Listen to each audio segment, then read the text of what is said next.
Hamzawi was said. saying an honorary president. What do you make of that? It's I would say, a somewhat creative idea, but not one that's likely to... Because it's hard to imagine Mubarak handing over some of his powers to his vice president and his prime minister. This is a man who's been in power since 1981. He can't just let go that easily, can he?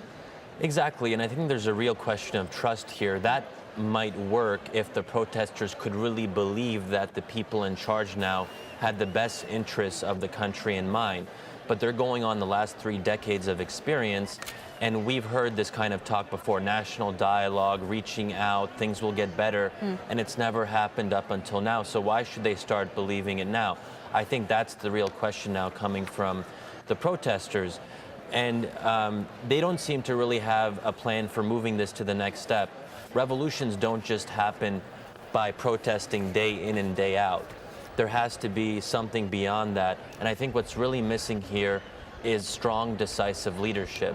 Sometimes a leaderless movement needs leaders, and they don't have leaders right now. Well, you talked about leadership there. It was interesting to see the Secretary General of of the Arab League, Amir Moussa, head to Liberation Square earlier today. I think it's the first time he's done that. We've also seen El-Baradei going to Tahrir Square earlier this week, even though he's been invisible in the last few days. Who of these men has the most street credibility, you think? Amir Moussa? Well, Amir Moussa has an attractive personality. He's popular. Egyptians seem to like him in general.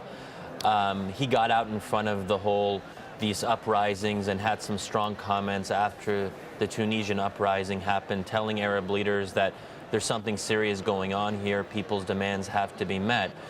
But as people have said earlier, he is the Secretary General of the Arab League. So for him to make the transition from that position to becoming the leader of the opposition in the span of a few days seems